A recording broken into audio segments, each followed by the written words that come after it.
तुम्हारा अन्नदाता, पग पग पर है संग तुम्हारे अन्नदाता। लहू किसानों का बन के पसीना सींचता है धरती का सीना। मेहनत का तेरी हक दिलवाने, नई तकनीक नई खोज बताने। पशुधन को गुणवान बनाना, पौध सुरक्षा को सिखलाना, खेती के सब गुर समझाने, भारत का सरताज बनाने। आठों पहर है संग तुम्हारे अन्नदाता, अन्नदाता। नमस्कार, मैं हूं आपके साथ शिप्रा झा। आप सभी दर्शकों का अन्नदाता के कार्यक्रम में स्वागत करती हूं। किसान का जीवन बहुत ही मुश्किल होता है। वो अपने खेतों में लंबे समय तक काम करता है, उसका ध्यान सदैव फसल में ही लगा रहता है। वे अपनी कड़ी मेहनत की ताकत पर अपना जीवन व्यतीत करते हैं और ऐसे ही किसानों की प्रगति के लिए हम खेती बाड़ी से जुड़ी हुई बहुत सी नई लाभकारी जानकारियां हर रोज सुबह लेकर आते हैं। तो चलिए कार्यक्रम शुरू करने से पहले देखते हैं क्या है आज के अन्नदाता में। पानी की किल्लत को देखते हुए करे ट्यूबवेल और कुएं का रिचार्ज।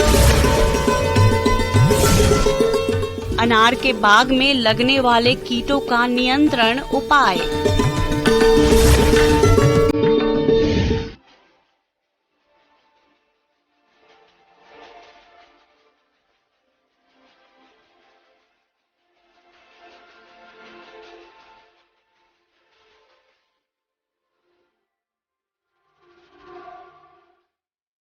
अपने राज्य में पानी की विकराल समस्या रहती है और पिछले वर्षों से देखा जा रहा है कि भूजल स्तर में भी तेजी से गिरावट आ रही है। तो पानी की इस गंभीर समस्या का समाधान है कि आप बारिश के पानी को व्यर्थ बहने से रोककर जमीन में ही उतारें।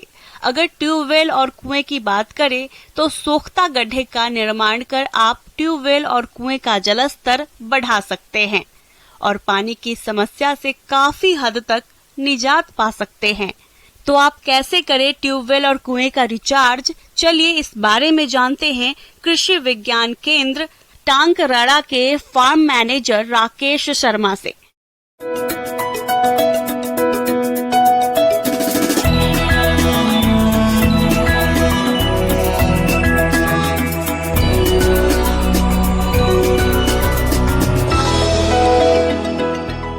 किसान भाइयों राम राम। आज के दौर में जब भूजल स्तर एक बिल्कुल गायब हो चुका है, एक तरीके से मतलब लोग 900 फीट तक पानी के लिए चले जाते हैं, फिर भी पानी नहीं मिलता है। ये हजारों साल का जो कलेक्ट किया हुआ पानी था अपन ने पूरा खींच के बाहर डाल दिया है और अब किसानी बड़ी मुश्किल से हो रही है। तो इसके लिए अपने को पानी को रिचार्ज करने के उपाय भी ढूंढने होंगे। पानी सबके लिए जरूरी है। पानी नहीं तो कोई प्राणी नहीं।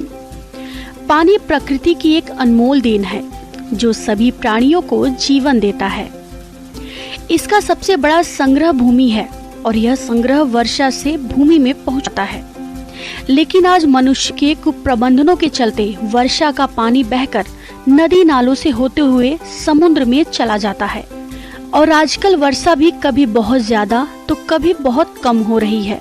ऐसे में इस पानी को नहीं सहेजेंगे तो भूमि का जलस्तर बहुत नीचे चला जाएगा और सिंचाई या पीने के पानी की भारी किल्लत हो जाएगी। इसलिए जितना पानी भूमि से निकालिए उससे भी अधिक संचय करने की जरूरत है। किसान भाइयों, पानी को एक तो वाटर हार्वेस्टिंग होता है, वर्षा जल को इकट्ठा करना, और एक होता है रिचार्ज करना। तो मेरी एक राय है किसान भाइयों, जहां आपका बोरवेल होता है उसके बगल में अगर अपन एक छोटी सी कुई जो पहले बनाते थे वैसी कुई बना ले, जितनी गहराई पे आप जा सको उतनी गहराई पे चले जाए और उस कुई में जब भी बारिश हो उस पानी को कलेक्ट करके और वाटर को रिचार्ज करें तो आनंद आएगा। आइए कुओं के रिचार्ज की तकनीक जानते हैं। कुआं से 10 फीट की दूरी पर 2 अलग अलग गड्ढे बना लेते हैं। गड्ढे की लंबाई, चौड़ाई और गहराई 10 फीट रखते हैं। गड्ढा बनाने के बाद गड्ढे के तल पर 4 इंच चौड़ा पाइप लगाकर कुएं से जोड़ देते हैं।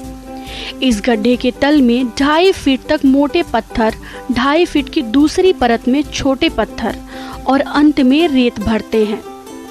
इसी गड्ढे से 3 फीट दूरी पर दूसरा गड्ढा बनाते हैं।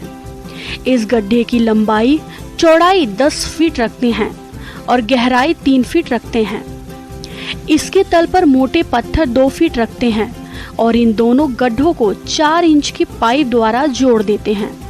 वर्षा का पानी पहले 3 फीट गहराई वाले गड्ढे में जाता है और इस पानी के साथ जो भी कचरा या गंदगी बहकर आती है इसी गड्ढे में रह जाता है और फिल्टर होने के बाद 10 फीट गहरा वाले गड्ढे में जाता है। इस गड्ढे से पानी अच्छी तरह से फिल्टर होकर कुएं में चला जाता है। बता दें कि इस स्ट्रक्चर को तैयार करने में 5 से 7 हजार रुपए का खर्च आता है। दूसरा तरीका होता है वाटर हार्वेस्टिंग का। किसान भाइयों, जब भी वर्षा जल हो तो अपने खेत में, अपने फील्ड में जहाँ पानी इकट्ठा होता है वहाँ पे अपन एक स्रोत बनाए, गड्ढा बनाए या फिर प्लास्टिक का जो बनाते हैं पौंड उस तरीके से बनाए, वो पूरे वर्षा जल को इकट्ठा करें। ये क्रिया करने से किसान भाइयों अपन बागवानी अच्छी तरह कर पाएंगे। फसल तो नहीं ले पाएंगे लेकिन बागवानी अच्छी तरह कर पाएंगे। और दूसरी तरफ जब अपन रिचार्ज कर रहे हैं उस रिचार्ज से अपने ट्यूबवेल का पानी रिचार्ज हो जाएगा तो अपने को ट्यूबवेल में पानी मिलने लगेगा। तो किसान भाइयों, अब इस दौर में आप लोगों को ये काम करना ही पड़ेगा। तो मेरा आप लोगों से यही निवेदन है कि वाटर रिचार्ज के जो कुएं बनाते हैं वो कुएं बनाएं और ट्यूबवेल को रिचार्ज करें। उसी से बागवानी भी अच्छी हो पाएगी और कुछ मात्रा में अपन फसल भी ले पाएंगे और अपने इंसानी जीवन के लिए, मानव जीवन के लिए भी वो पानी पीने के लिए उपयुक्त और पर्याप्त रहेगा। किसान भाइयों, अब लेते हैं एक छोटा सा ब्रेक।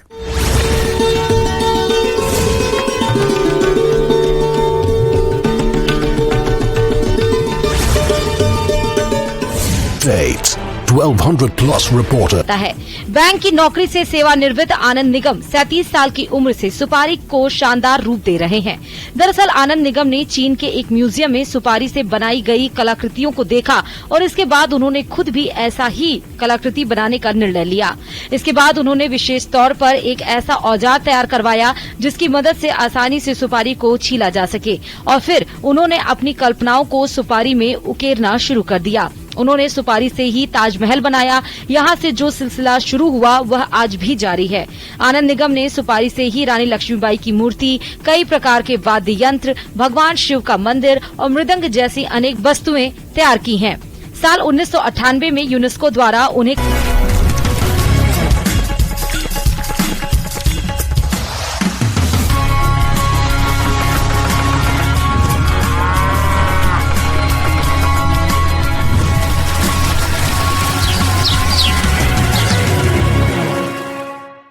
ब्रेक के बाद आप सभी दर्शकों का अन्नदाता में स्वागत है।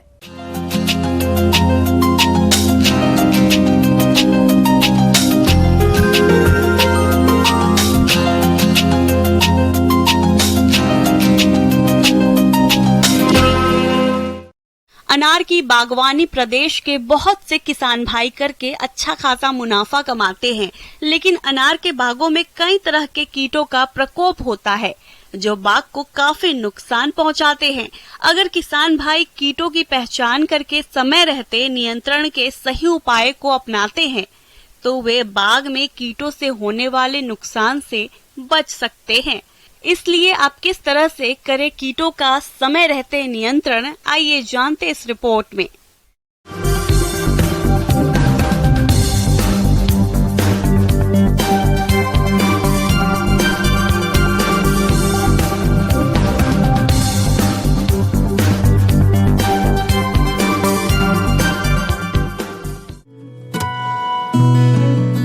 अनार एक ऐसी बागवानी फसल है जिसे एक बार लगाने पर कई साल तक फल मिलते रहते हैं। अनार सबसे ज्यादा स्वास्थ्यवर्धक और पोषक तत्वों से भरपूर फल माना जाता है। अनार में मुख्य रूप से vitamin A, C, E, folic acid और एंटीऑक्सीडेंट पाए जाते हैं, जिसके कारण इसकी बाजार में मांग वर्ष भर रहती है।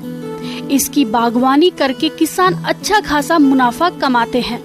लेकिन आज के समय में अनार भी कीटों के प्रकोप से अछूता नहीं है। बदलते मौसम और वातावरण में नमी के कारण कई तरह के हानिकारक कीटों का प्रकोप होता है, जिसका समय पर सही पहचान करके जो बागवान नियंत्रण कर लेते हैं उन्हें अधिक फलोत्पादन मिलता है। रस चूसक कीट। अनार में कई तरह के रस चूसक कीटों जैसे माहो सफेद मक्खी का आक्रमण होता है। ये कीट पौधों की नई शाखाओं और फूलों से रस चूसते हैं, जिसके कारण पत्तियां सिकुड़ जाती हैं और पौधे की बढ़वार कम हो जाती है, जिसके कारण फलोत्पादन कम मिलता है। रस चूसक कीट का नियंत्रण।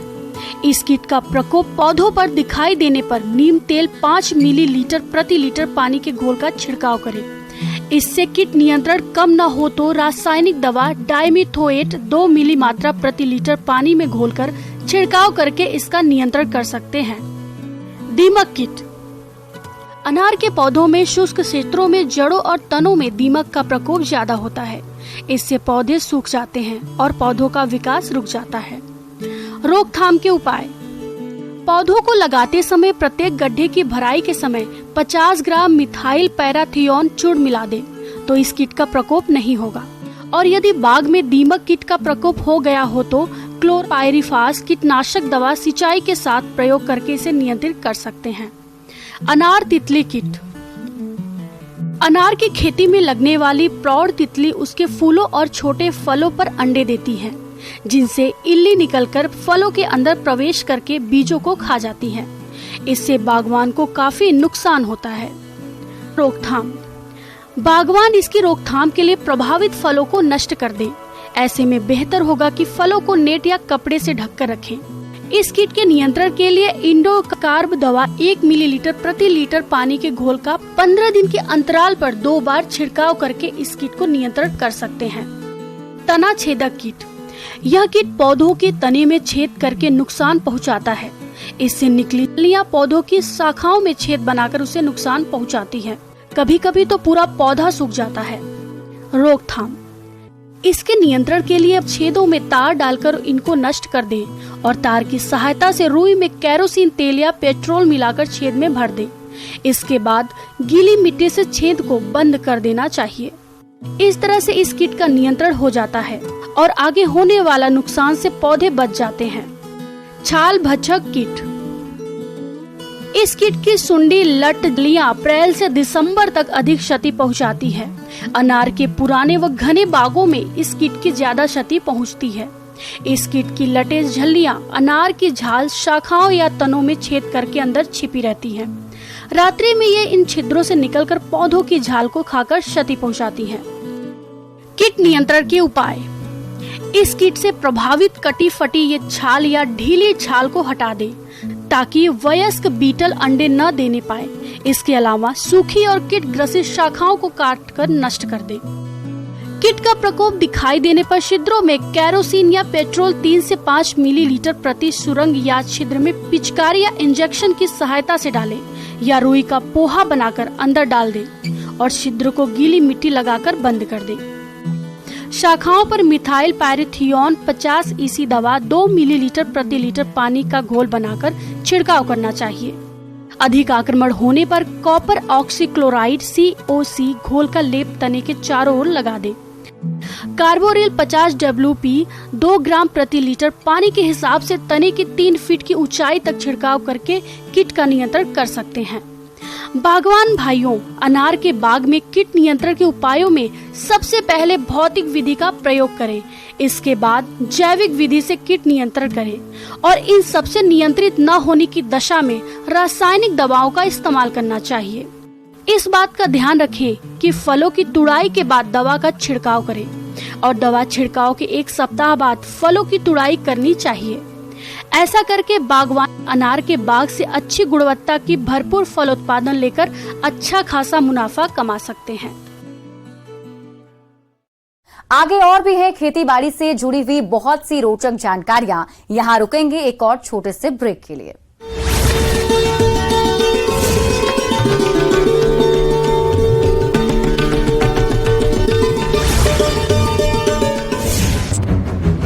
सम्मान से नवाजा गया। 2003 में उनके कलाकृतियों की प्रदर्शनी लंदन में लगाई गई।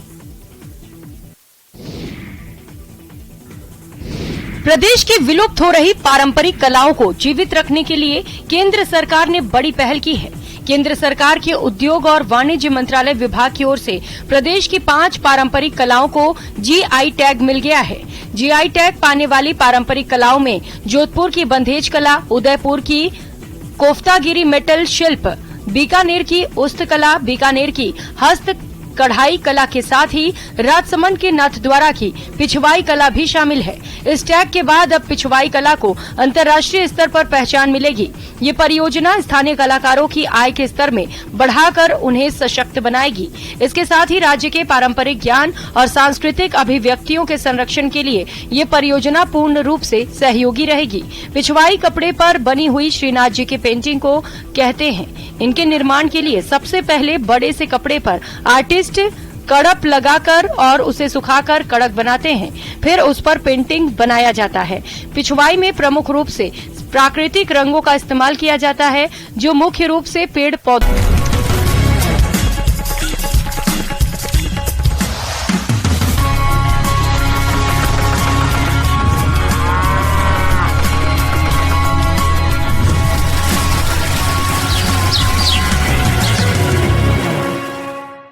ब्रेक के बाद एक बार फिर से आप सभी दर्शकों का अन्नदाता के खास कार्यक्रम में स्वागत है।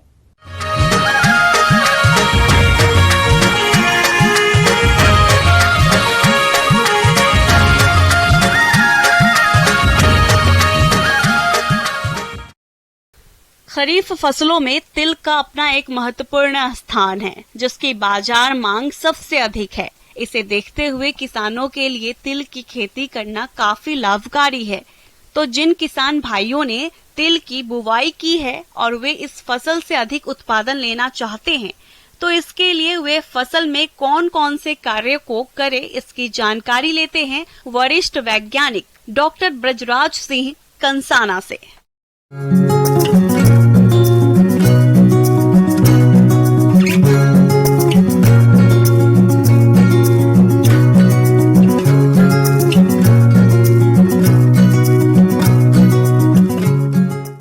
देश की सबसे महत्वपूर्ण तिलहन फसल है तिल। तिल की फसल का उत्पादन खासकर ऐसी जगहों पर जहां पानी की व्यवस्था नहीं है, ऊंची नीची जमीन है या हल्की जमीन है, उन क्षेत्रों में तिल का उत्पादन किसान भाई करते हैं।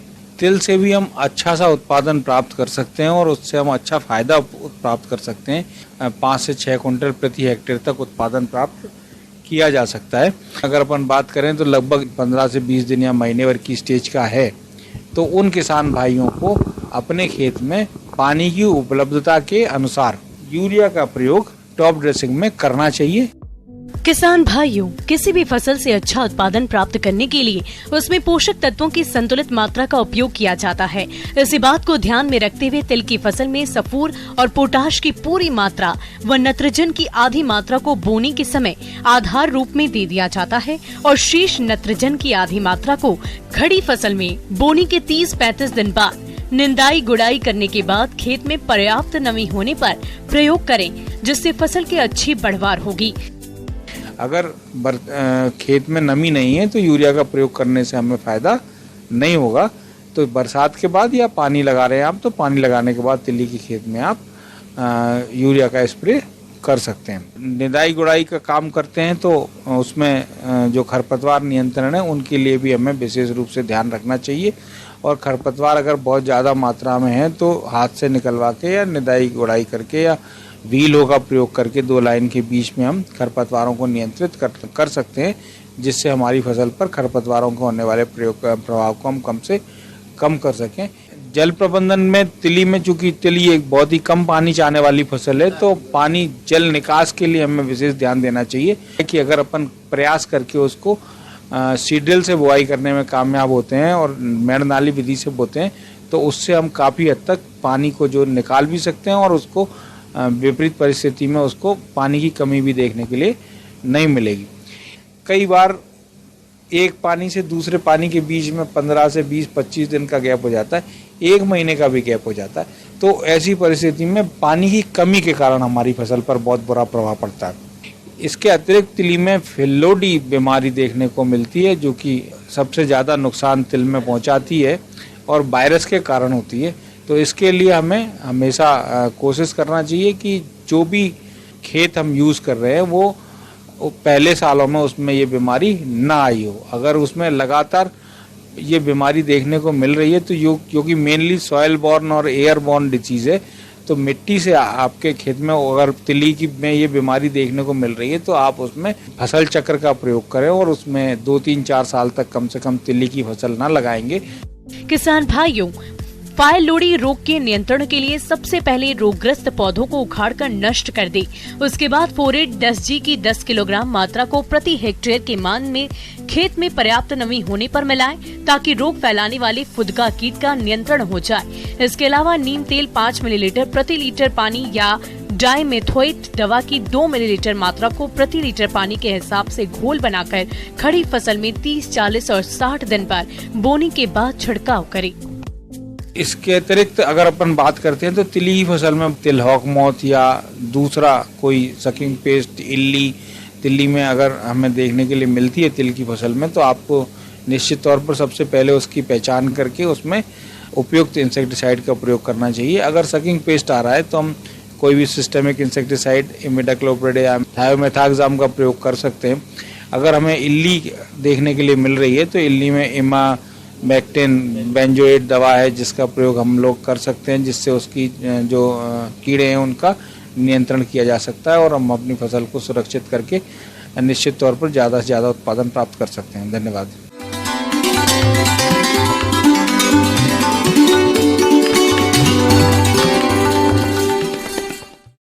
और आइए अब जानते हैं अन्नदाता निःशुल्क फोन के माध्यम से पूछे गए समस्याओं का समाधान। आज की अन्नदाता हेल्पलाइन में हमने जिस प्रश्न को शामिल किया है उसे पूछा है ग्राम महुआ, जिला भरतपुर के भानु प्रताप ने। आपने मिर्च की उन्नत रोपाई तकनीक पर जानकारी चाहिए है, तो इसके लिए देखिए कार्यक्रम का यह अंश।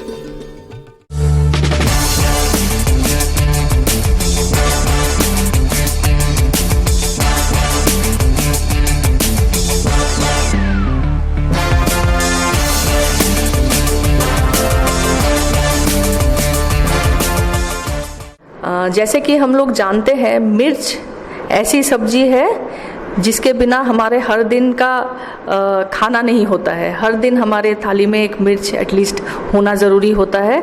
और मिर्च ऐसे सब्जी भी है कि जो सालों भर फलता है तथा 1 महीने में इसके ये जो फसल है ये रोपाई के लिए तैयार हो जाता है।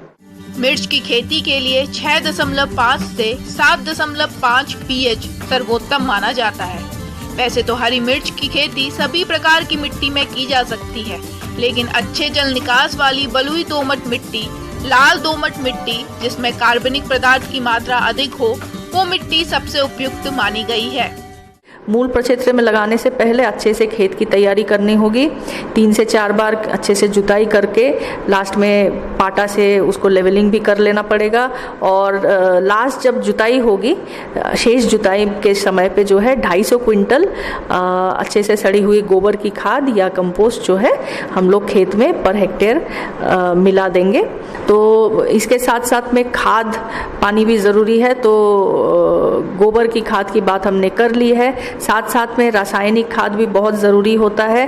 तो बेसल डोज के तहत में जो है 75 किलो प्रति हेक्टेयर का फॉस्फेट और पोटैश भी 75 किलो देते हैं। साथ में 50 किलो जो है रासायनिक नाइट्रोजन भी उसमें देते हैं प्रति हेक्टेयर के लिए। और लगाने के रोपाई के जो है 1 महीने बाद बाकी 50 किलो नाइट्रोजन जो है टॉप ड्रेसिंग के तहत पे हम लोग उसमें अप्लाई करते हैं। और उसके 1 और महीने बाद में जो है और 50 किलो नाइट्रोजन टॉप ड्रेसिंग करते हैं। कुछ अच्छे किस्म आप लोग लगा सकते हैं, जो जैसे कि पंच C1 है, पूसा ज्वाला है, पूसा सदाबहार है, उसके बाद में पंजाब सुर्ख है, पंजाब लाल है, ये सारे किस्म मिल जाती है। और इसके साथ साथ में जो है हम लोगों को याद रखना पड़ेगा कि रोपाई करने से पहले हम लोग जैसे नर्सरी से बिजड़ा को उठाएंगे, रोपाई करने से पहले उसको ट्रीटमेंट करते हैं। पहले कोई भी फंजीसाइड में देके ट्रीटमेंट करते हैं। हम लोग यूजुअली कार्बेंडाजिम यूज़ करते हैं, उसका 1 ग्राम प्रति लीटर पानी के दर से हम लोग बीज की जो बिजड़ा की ट्रीटमेंट करेंगे, उसमें हम लोग उसको 10 मिनट बिजड़ा को डिप करके रखेंगे और उसके बाद में अच्छे से बेड्स बन जाएगी। बेड्स बनती है और क्यारियों में हम लोग मिर्च की रोपाई करते हैं। तो 2 क्यारियों के बीच में जो है दूरी हम लोग 60 सेंटीमीटर का देंगे तथा जब हम पौधा लगाएंगे उसमें पौधे से पौधे की दूरी जो है वहाँ पे 45 सेंटीमीटर हम लोग बरकरार रखेंगे।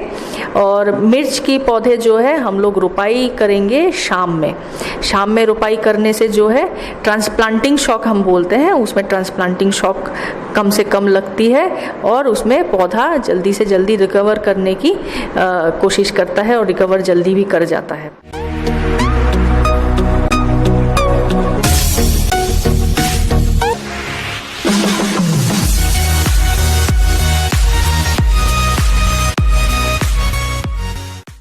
और आइए एक नजर डाल लेते हैं राज्य के कुछ मंडियों के प्रमुख फसलों के बाजार भाव पर।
किसान भाइयों, कृषि संबंधित समस्या और सुझाव के लिए आप हमें इस पते पर संपर्क कर सकते हैं। प्रोड्यूसर अन्नदाता news 18 Rajasthan, Ramoji film city Hyderabad 501512।